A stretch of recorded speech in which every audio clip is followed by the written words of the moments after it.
tous. Oui, je suis Julien Potier, je suis chercheur écologue à INRAE Clermont-Ferrand. C'est une présentation qui a été préparée avec Richard Michelet, qui est ici, et qui s'est faite en collaboration étroite avec le CBN Massif Central, et c'est même une étude qui a été initiée par Colin, là, qui est intervenu juste avant. Donc je vais vous parler des végétations du Sancy, de leurs évolutions depuis la fin des années 80 et puis de leurs liens probables, potentiels avec les changements climatiques récents. Et donc s'agissant de ces changements climatiques récents, on voit fleurir depuis à peu près une dizaine d'années dans la littérature nombre d'études, et une première marquante déjà par Philippe Schoeller et ses collègues, c'est un verdissement global des Alpes, qui est un peu plus marqué au-delà de 1900 mètres et jusqu'à 2400 mètres d'altitude, donc c'est quand même un premier fait marquant. Le second, c'est beaucoup d'études se sont attachées à étudier l'évolution de la limite supérieure des espèces, qu'elles soient animales ou végétales, et ça a été synthétisé dans cette étude de Vitas et collaborateurs où ils ont montré quand même un changement significatif de la limite supérieure des espèces, mais moins rapide que l'évolution, le changement d'altitude des isothermes. Moins d'études, mais bon, il y en a quand même certaines, sur les changements de diversité. Et puis, celle-ci est intéressante parce qu'elle est assez symptomatique de ce qu'on peut retrouver dans l'ensemble de la littérature.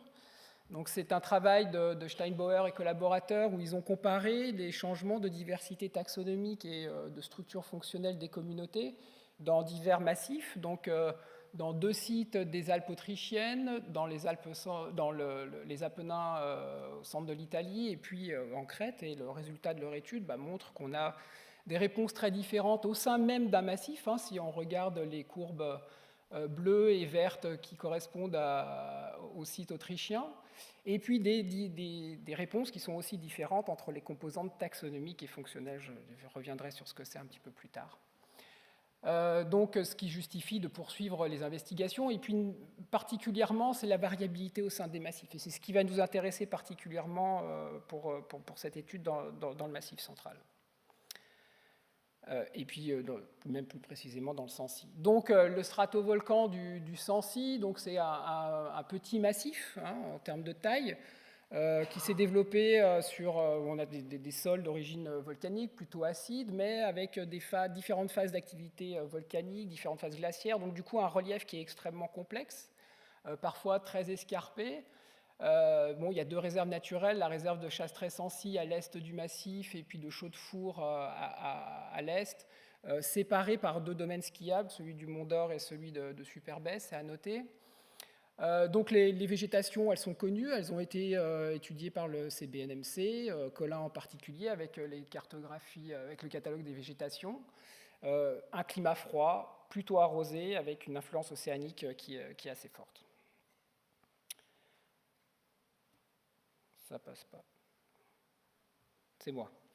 Alors, qu'est-ce qu'on sait des changements climatiques en cours sur ce massif-là? Donc, on a quand même des données météo sur des stations, on a aussi les données Safran, si vous connaissez.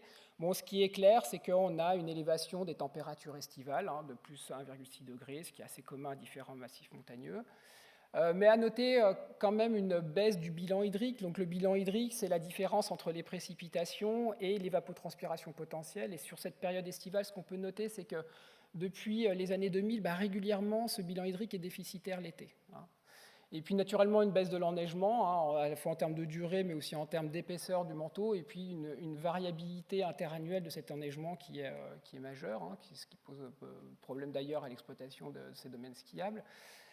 Ça, ce sont des données que vous pouvez retrouver, j'en fais la publicité parce que c'est intéressant, donc dans le rapport d'Iris Lochon du programme Life Nature Adapt. Si vous allez sur le site internet, vous pourrez retrouver ces données-là. Alors, ce changement climatique, donc ça c'est des changements moyens à l'échelle du massif du Sancy, mais ce qu'il faut comprendre, c'est qu'ils sont potentiellement assez variables dans l'espace. Ici, alors globalement, on a, oui, j'aurais peut-être dû en parler, le bilan hydrique. Les précipitations, elles n'ont pas tellement changé au final sur les 30 dernières années. Par contre, ce qui a changé, c'est une élévation de la température, mais surtout du rayonnement. Donc globalement, la nébulosité a diminué ou le rayonnement a augmenté.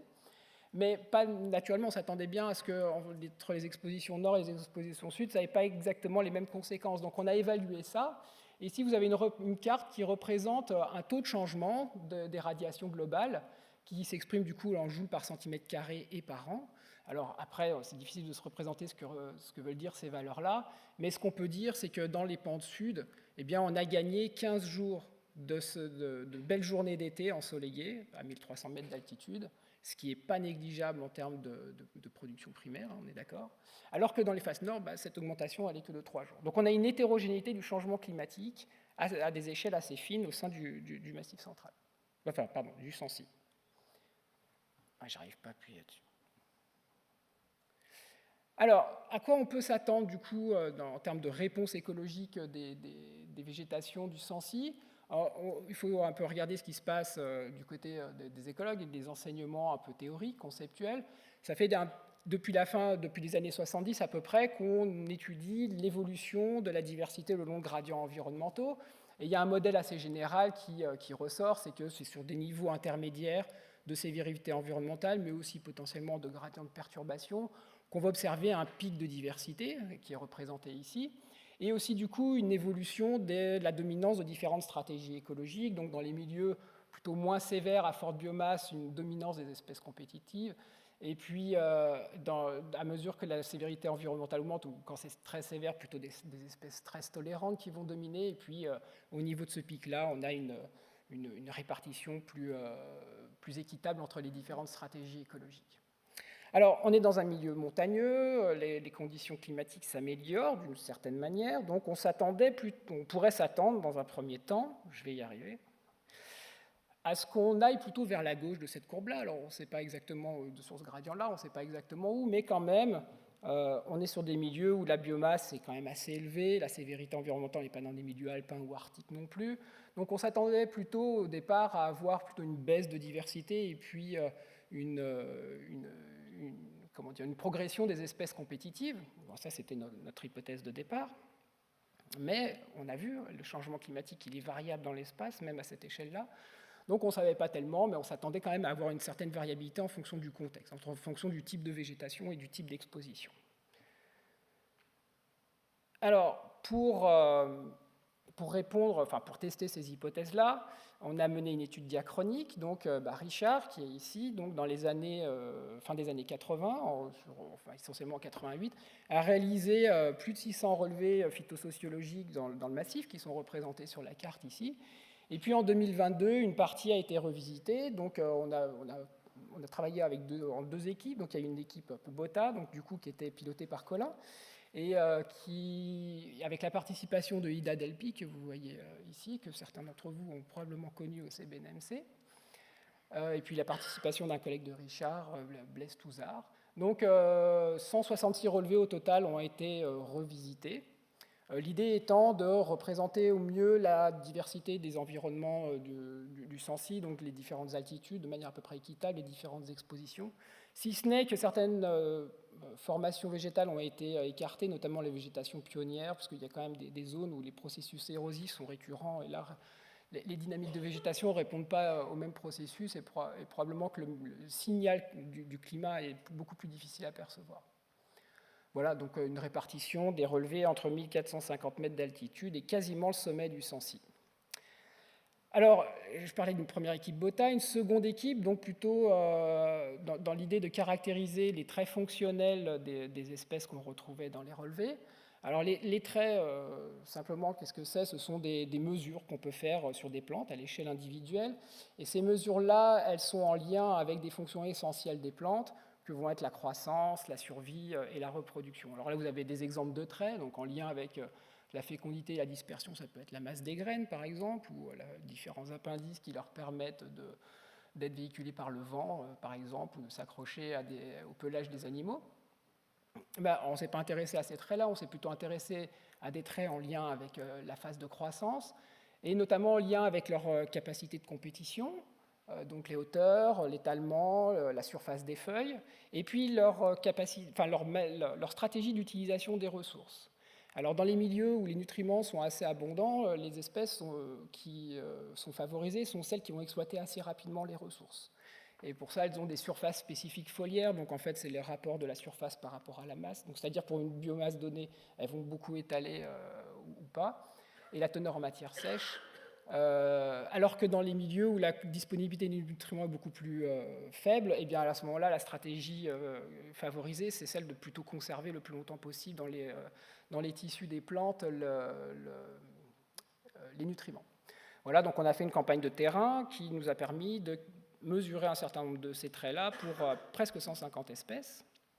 Et ici, vous avez une représentation du coup de l'organisation, enfin de une caractérisation des corrélations entre ces différents traits avec une analyse en composantes principales qui donne un résultat qui est assez classique dans la littérature, c'est qu'on a du coup deux axes.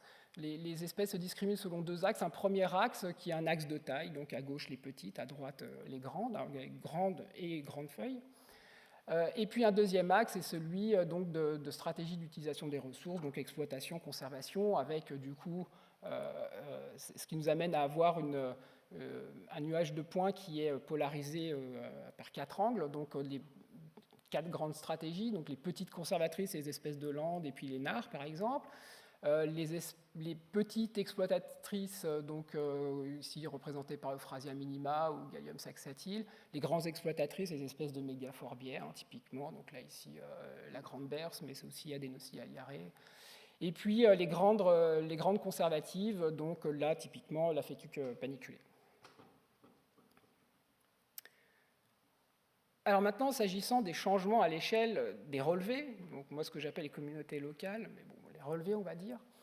Non, pardon. D'abord les changements au niveau de la distribution des espèces. Je ne vais pas m'attarder là-dessus. Il y a eu le rapport de Ida Delpy qui en parle. Donc, il n'y a pas de grands bouleversements, mais il y a quand même des espèces qui ont progressé. Ça, c'est assez marquant. La Caluna vulgaris a progressé, puis il y a des espèces qui ont régressé, dont une en particulier qui est en Petrum nigrum, hein, qui n'a pas été retrouvée dans de nombreuses stations, qui est en régression nette. Après, bon, c'est discutable, mais moi j'ai le sentiment qu'il n'y a pas de changement d'altitude très clair des espèces. Mais ce qui nous a intéressé plus précisément, c'est les changements de composition des espèces. Et là, ce qu'on peut observer, c'est des changements qui sont variables.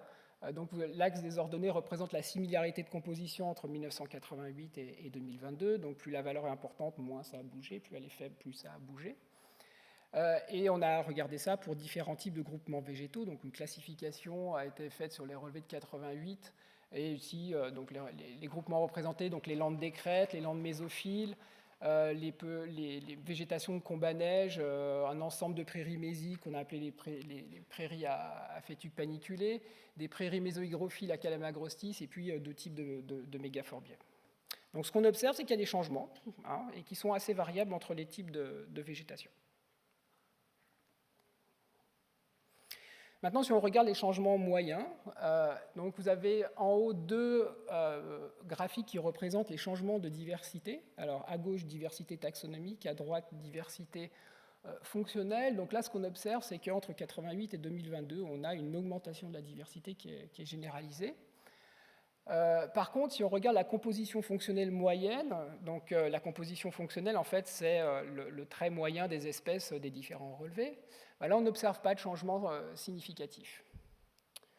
Alors, cela dit, il faut aller regarder d'un petit peu plus près. On va y revenir après, j'avais oublié ça. Donc ici, vous avez les changements de diversité taxonomique à gauche et fonctionnelle à droite par groupement végétaux. Donc ce qu'on observe, c'est qu'on a quand même malgré tout une interaction entre le type de végétation et le temps et l'année, où on observe du coup une augmentation qui est majoritaire, qui est positive, une augmentation dans la plupart des groupements, sauf quelques-uns où ça n'apparaît pas comme significatif, même si on a des tendances.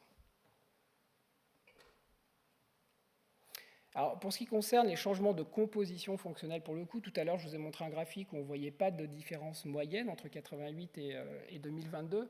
Si on regarde un petit peu plus près, relevé par relevé, il se trouve qu'on a malgré tout des changements qui sont assez importants.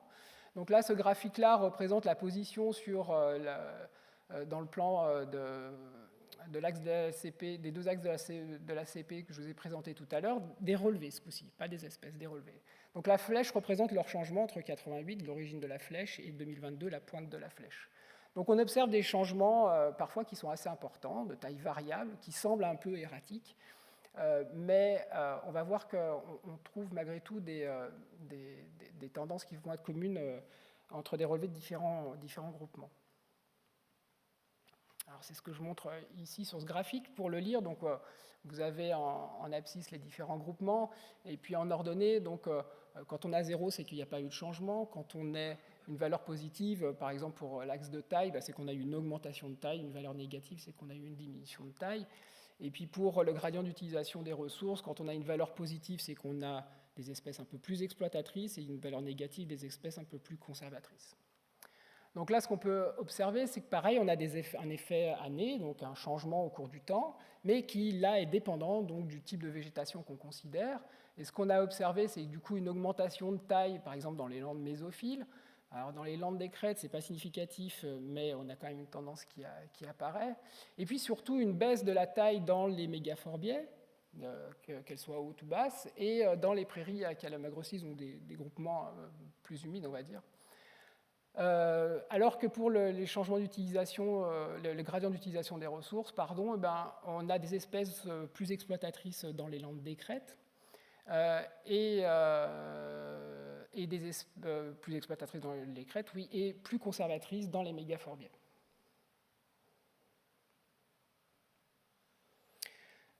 Je vous ai montré tout à l'heure une carte où on voyait des changements de radiation, une variabilité des changements de radiation dans l'espace.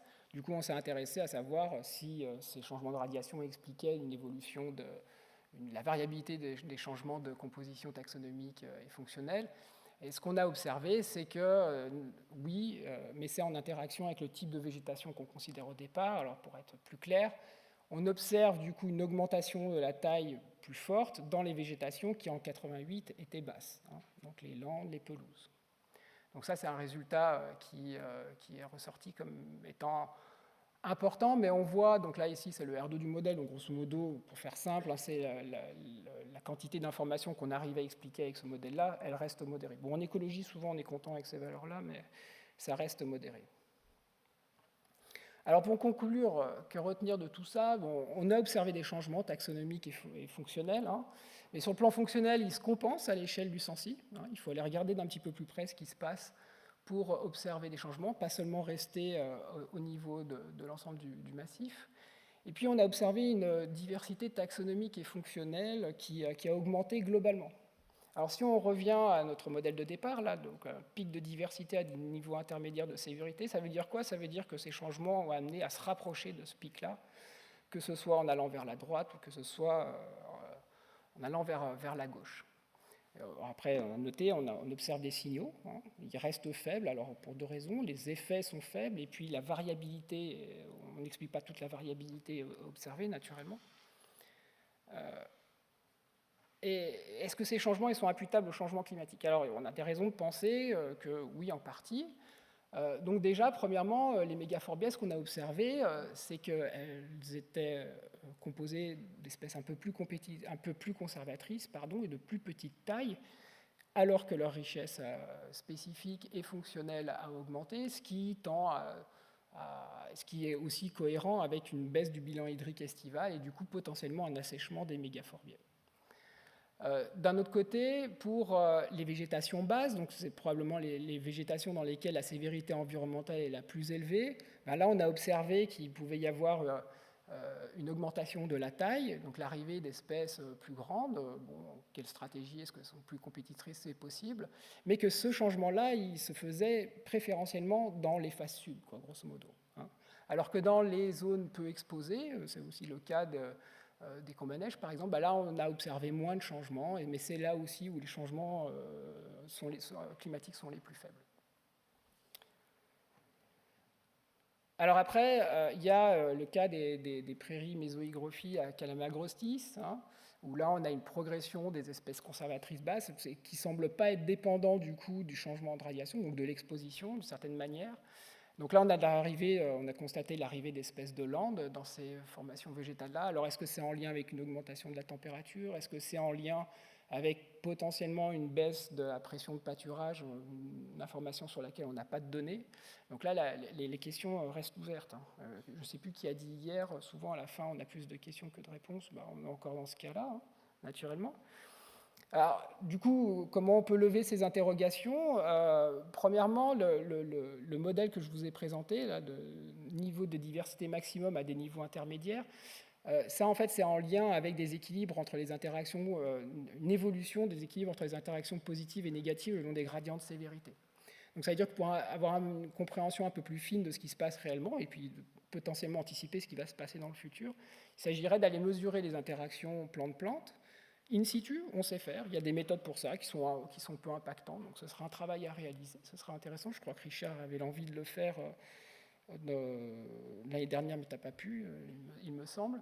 Et puis surtout, c'est une étude diachronique, donc, qui a ses propres limites. Et il s'agirait de poursuivre les suivis dans le temps. Alors, c'est le cas pour les combats neige du Sancy, Colin fait ça. Moi, je pense que ça mérite de le faire pour d'autres groupements végétaux, notamment les mégaphorbiaires. Et quantifier les changements climatiques locaux et cette variabilité dans l'espace, et en particulier l'enneigement. On n'a pas tellement d'informations. Alors, il y a les images satellites qui nous le permettent maintenant, mais avec certains satellites qui sont relativement récents, donc une évolution sur du long terme du niveau d'enneigement spatialisé sur le Sancy. Pour l'instant, c'est une information qui ne nous est pas tout à fait disponible. Et puis surtout, continuer à répéter dans le temps ce type de campagne pour anticiper le fait que, hier on a parlé de dette d'extinction et de crédit de colonisation, les écosystèmes ont des réponses avec une certaine inertie. On a souvent des retards de réponse ou d'autres formes de non-linéarité qu'il s'agirait de mieux comprendre. Et puis des transitions critiques, des seuils de basculement. Pour l'instant, ce n'est pas ce qu'on a observé. Les mégaphorbiaires sont restés des mégaphorbiaires, les landes sont restées des landes. Mais on a parfois des signaux précurseurs de ces transitions critiques qu'on pourrait suivre avec des suivis un peu plus réguliers. Voilà, je crois que c'est fini. Oui, donc je vous remercie. Je remercie aussi tous ceux qui ont contribué. Donc naturellement, l'équipe Ida et Colin qui ont fait toute la partie BOTA avec Blaise et Richard, et puis mes collègues INRAE qui ont participé à la campagne de mesure de trait. Les réserves de Chastret et de Chaudefour qui nous ont facilité la vie, et puis même les services de remontée mécanique qui nous ont permis d'éviter trop de marches parfois. Même si Colin aime beaucoup ça, ça nous a fait gagner du temps. Voilà, je vous remercie.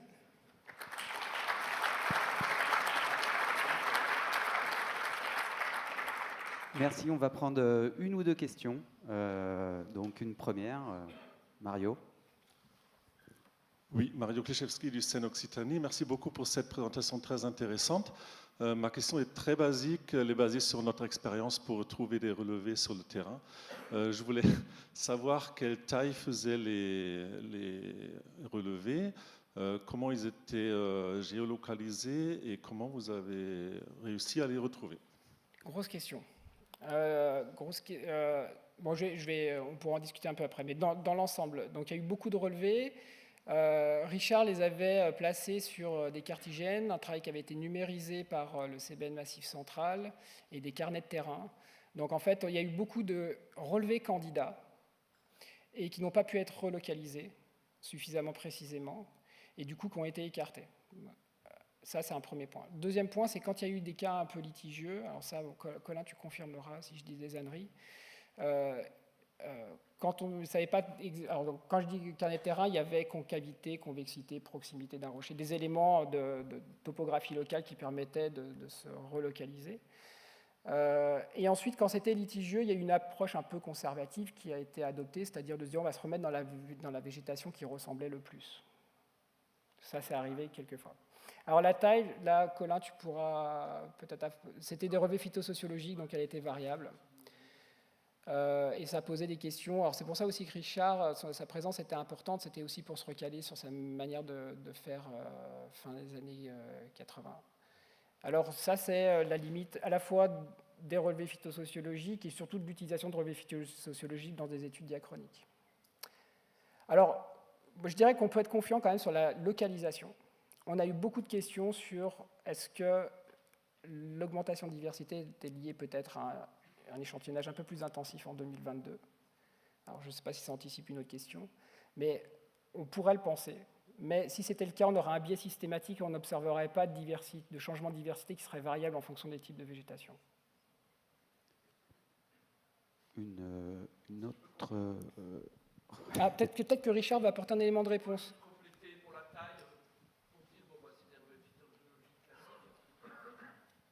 C'est-à-dire que ça va dépendre de l'homogénéité de l'habitat, bien sûr. Donc quand c'est des versants très homogènes, généralement on monte jusqu'à 20 mètres sur 20 mètres à peu près qu'on a, je crois. Hein. Et des fois, quand c'est beaucoup plus perturbé comme topographie, on peut faire des relevés qui sont de 5 mètres sur 5 mètres. Quoi. En gros, c'est à peu près cet ordre-là, en sachant qu'il faut faire très attention à ça, parce que le facteur numéro 1 de la diversité de communautés dans le paysage du Sancy, c'est la topographie, hein, avant tout. C'est-à-dire l'opposition entre topographie convexe, donc plutôt avec des stations oligotrophes, pauvres en nutriments, et des topographies concaves, donc les mégaforbiers, avec des situations très eutrophes. Voilà. Sans parler du pH, hein, qui ne joue pas de rôle, bien sûr, mais c'est les flux d'eau et de nutriments qui déterminent tout. Donc il faut faire très attention quand on relocalise un relevé, surtout de bien se mettre dans la même situation topographique et d'exposition et la même altitude. Après, normalement, il vaut mieux pas prendre en compte la végétation, puisqu'on se mord la queue, bien sûr, c'est circulaire. Mais des fois, comme a dit Julien, on a pris cette attitude conservatrice à la fin. Quoi. De toute façon, si on a été influencé par un problème de localisation et par un problème de taille, hein, de relevé, ce qui pourrait être le cas, on devrait, comme a dit Julien, ça devrait avoir créé un bruit qui devrait nous avoir montré moins de résultats significatifs qu'il y en a dans la réalité. Or, on a trouvé des choses significatives. Donc, normalement, on doit avoir une attitude pas trop mauvaise, j'imagine. Vas-y, Benoît. Merci. C'était très intéressant. Merci beaucoup. C'était juste pour deux remarques. Je trouve que c'est intéressant d'avoir des éléments sur le topoclimat parce que c'est vrai que souvent dans les études sur le changement climatique qui sont pas mal d'études de métadonnées ou des choses, on imagine souvent qu'ils utilisent plutôt des données macroclimatiques quoi, à l'échelle du climat global. Or, les définitions notre étage subalpin, il est très déterminé par la topo et les effets de crête, etc. Donc du coup, j'ai trouvé intéressant là par rapport aux effets sur les versants nord. Et du coup, juste pour vous dire qu'il y a eu une étude cet été, il y a eu un stage co-encadré par le CBNMC, Patrinat et AgroParisTech sur la flore des haies subalpines. Je ne sais pas si Romain est là, Romain de la salle, est encore là aujourd'hui dans la salle. Et il a mis en évidence qu'on a perdu des espèces typiques de haies subalpines, donc parmi les espèces de mégaforbiae, plutôt pas trop dans le Jura, et telles que Rumex arifolus, par exemple, des espèces comme ça. Et alors après, ce qui est difficile là-dessus, et donc on aurait bien aimé pouvoir faire le travail aussi dans le Sancy, mais il n'y a pas de... Bon, c'est pas un haut lieu de la forêt, hein. La forêt a été quand même essentiellement éradiquée par le pastoralisme au fil des siècles, mais du coup, on n'a pas pu intégrer, voilà. Et ça aurait été intéressant de pouvoir faire pareil le travail sur les haies dites subalpines, qui sont souvent un peu plus basses, mais avec des... Et sinon, quelque chose qui nous a posé question aussi, c'était ça, c'était comment décorréler ce qu'on observe, les effets climatiques, c'est sûr, des effets d'occupation du sol ou des effets d'usage, parce que vous avez la question pour le pastoralisme, l'augmentation ou la diminution de la pression, et nous, finalement, il y a des secteurs qui étaient autrefois, exploités pour le taillis, pour le bois de chauffe, manifestement qui ne le sont plus, et quelle peut être la part de ces évolutions, ce paramètre-là, quoi, qu'il n'y a plus de coupe dans l'évolution de la flore, entre ça et le fait que ce qui ouvre la canopée des haies subalpines et qui fait qu'il y a une flore de mégaforbier riche, et aussi que les arbres sont soumis au vent, au bris, etc. Et donc on a eu du mal aussi à décorréler les deux, mais qu'apparemment il y a quand même, il y a déjà des changements de flore, quoi. Du coup, la question c'est comment on découple ? C'était moins une question qu'un complément d'information par rapport au système forestier. Et la question, si je comprends bien notamment, c'était sur la partie haies subalpine. Est-ce que c'était quelque Alors, chose... je sais que je crois que là, elle est très... Est-ce qu'il est là, Pierre-Marie? Je ne l'ai pas vu. Ah oui, il est là. Je crois qu'il y avait Jonathan Lenoir qui avait mis des loggers, hein, je crois, dans les traites de chaux de four, pour mesurer un peu l'évolution des températures. Je ne sais pas si ça a été fait ou si ça n'a pas été fait. Mais bon, j'avais entendu parler de ça, donc il y a peut-être des suivis à faire de ces variabilités microclimatiques. Après, comment découpler? Alors, on peut réfléchir à des... J'ai pas de réponse toute faite, hein, mais on peut réfléchir à des formes de découplage à travers l'échantillonnage. Alors, à l'échelle du Sancy, à mon avis, c'est pas tellement faisable, mais à une échelle plus large, donc d'ailleurs, je profite pour faire la publicité de l'Observatoire du Massif central qu'on essaye de monter, là, que Laura anime avec Maxime et puis Pierre-Marie. Donc, l'idée, c'est éventuellement de choisir aussi des sites de sorte à découpler les facteurs, donc à stratifier d'une certaine manière des sites potentiels selon un axe de gestion et un axe climatique, et puis d'aller découpler par l'échantillonnage ces deux facteurs-là et de faire des suivis sur c'est ce qui me vient en tête, parce qu'après la manipulation, c'est pas possible, en tout cas pour les forêts, ça paraît compliqué.